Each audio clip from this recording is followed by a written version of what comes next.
Thank you all for coming. Welcome to the White House. Good morning. I appreciate so very much being joined here by firefighters and police officers and emergency personnel, public officials at the local level, at the state level. I know we got some governors here, and I want to thank you all for coming. We're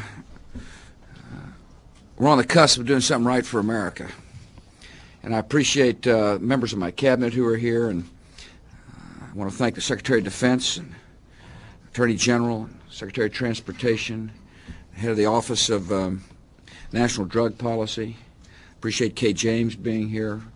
I want to thank Tom Ridge for his hard work, but most importantly, I want to thank the members of Congress who got up pretty early after not much sleep for your hard work and your care for our country.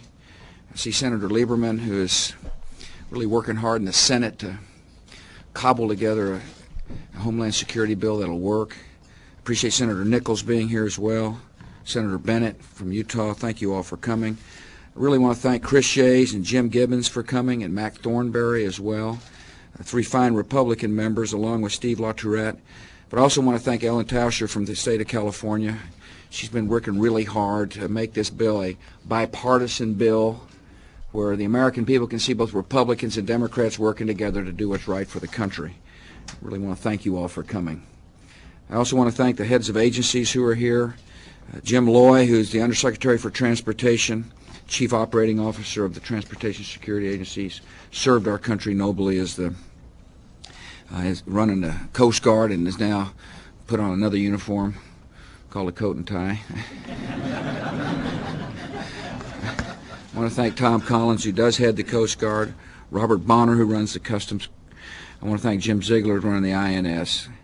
I appreciate, again, my governor friends, Roland, King, and Patton, for coming up today. And I also want to thank my mayor, Anthony Williams, mayor of Washington, D.C. I want to acknowledge Mike Corona of Orange County, California. He's with us, the sheriff. Where are you, Mike? Oh, there you are. Mike, looking right at you. I appreciate you coming. He represents the local officials, what we call in Texas the high sheriffs. He's the fellow who recently apprehended the killer of Samantha Reunion there in California. I want to congratulate you for your good work and helping make your community as safe as possible. America, we're in our 10th month on the war on terror, and we got a great deal to show for our efforts. We're making progress, and that's important for the American people to know. Our country continues to lead a mighty coalition of civilized nations, all joined in facing a common threat to humanity. This is the first war of the 21st century, and we're making progress. We and our allies have uncovered terrorist cells all across the world. We're disrupting plots. We're doing a pretty good job of seizing their assets and cutting off their money. And we got them on the run. See, these are international killers. That's all they are. And we're getting them on the run. So far, we've captured over 2,000 of the terrorists. And just about that many weren't quite as lucky. But there's still a lot of them out there. And what you need to know as leaders in your communities is that no matter how long it takes, we're going to run them down one by one and bring them to justice. And we do so not only to defend freedom and civilization itself, we do so to protect the American people, which is our highest calling. We defeat the threat abroad, and we're doing a pretty good job here at home as well. Congress has passed new laws to help. Congress has already acted to help our law enforcement agencies investigate and prosecute terrorists. Congress responded quickly after September the 11th in a fashion that made me proud, and I know made the American people proud. We've strengthened our aviation security and tightened our borders. We've stockpiled medicines to defend against bioterrorism. We've developed new technologies to help first responders identify and react to attacks. We've dramatically improved information sharing amongst our intelligence agencies. And Governor Tom Ridge has produced the first comprehensive plan in our nation's history to protect America from terrorist attack. It's a good piece of work, and I appreciate you and your staff, Tom, for working hard on it. We're taking urgent measures against clear vulnerabilities. And now we must also prepare our government and our people for the long-term vigilance that the new threats will require. I say long-term because this is a determined enemy we face. This isn't just a one-battle war. This is a war that will occupy not only our time, but will occupy the time of future presidents and future members of the United States Congress and future agency heads.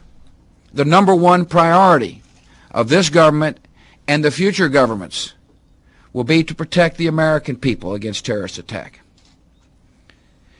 And so, therefore, I believe it's important we must create a Department of Homeland Security to prepare America for the permanent duty of defending the homeland. And these members here today agree with me. We need this department for one main reason.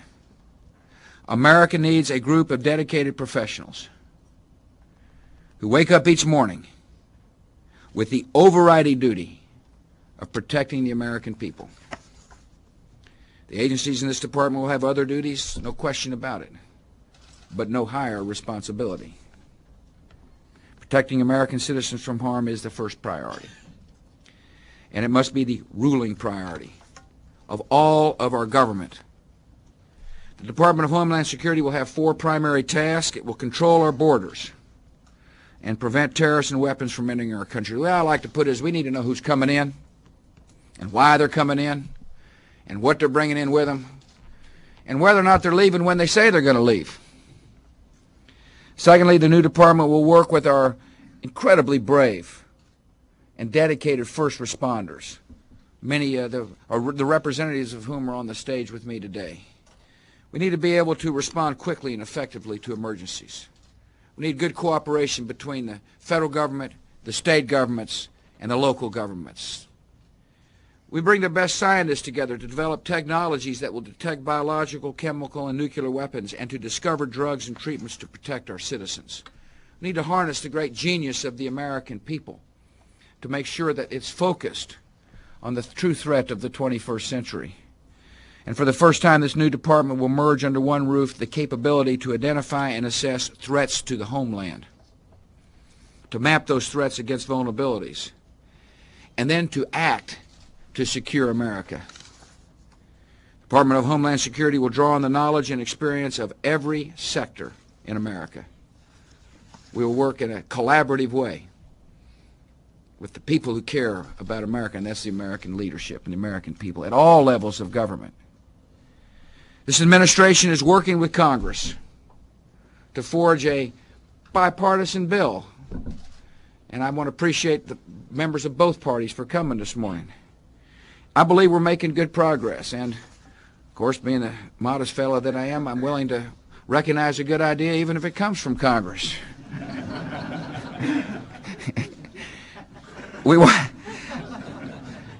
Yet it's important to understand this.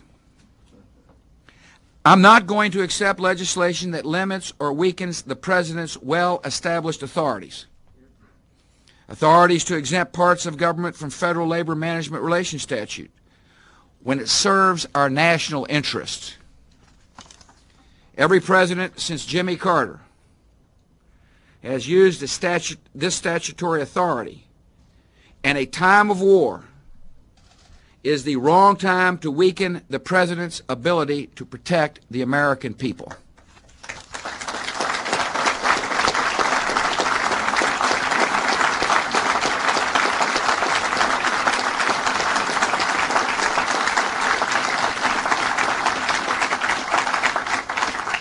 And as Congress debates the issue of how to set up this department, I'm confident they're going to look to me to say, well, is it being done right after they got the bill passed? And therefore, it is important that we have the managerial flexibility to get the job done right. We can't be micromanaged. They ought to say, let's make sure authority and responsibility are aligned so they can more adequately protect the homeland. Now, look, I fully understand the concerns of some of the unions here in Washington. Somehow they believe that this is an attempt by the administration to undermine the basic rights of workers. I reject that as strongly as I can state it. I have great respect for the federal employees.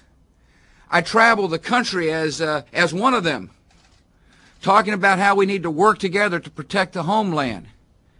I think of the times I've gone to Coast Guard cutters, or gone to ports of authority, or gone to our labs, or seen our first responders, many of whom happen to be a member of the union. Never have I said, show me your card.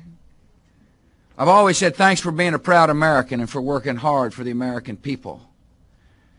So the notion of flexibility will in no way undermine the basic rights of federal workers. Workers will retain whistleblower protection, collective bargaining rights, and protection against unlawful discrimination. But the new secretary must have the freedom to get the right people in the right job at the right time and to hold them accountable. He needs the ability to move money and resources quickly in response to new threats, without all kinds of bureaucratic rules and obstacles. And when we face unprecedented threats like we're facing, we cannot have business as usual. I appreciate the work of Senator Lieberman. He's working hard. I am concerned, however, the way the committee has passed out the Homeland Security bill. The bill doesn't have enough managerial flexibility, as far as I'm concerned. I look forward to working with the senator and the Republican members to get the bill right, to make sure that when we look back at what we've done, we will have left behind a legacy that will allow future senators and future members of the House and a future president to say, I can better protect the homeland thanks to what was done in the year 2002. It's very interesting that Harry Truman took on the same task, and as I understand it, was on this day 35 years ago that he signed the National Security Act of 1947. It was an act that helped win the Cold War by consolidating the Navy and the Army and the newly independent Air Force into what was interestingly called the National Military Establishment. It's now known as the Department of Defense. But he thought boldly, and so did the members of Congress. They recognized that after World War II, we were going to enter into a new era, and therefore they adjusted the sights of the federal government. That's what's happened now. History has called us into action. We're entering a new era, and we must adjust our sights. We must respond. And I know the members here, and I know the members on the floor that are working hard, and I'm confident we will respond in a way that will make America proud. America proud of our efforts to come together, but more importantly, American more secure in the knowledge that we're doing everything we can to protect the homeland. Thank you all for coming. May God bless your work, and may God bless America.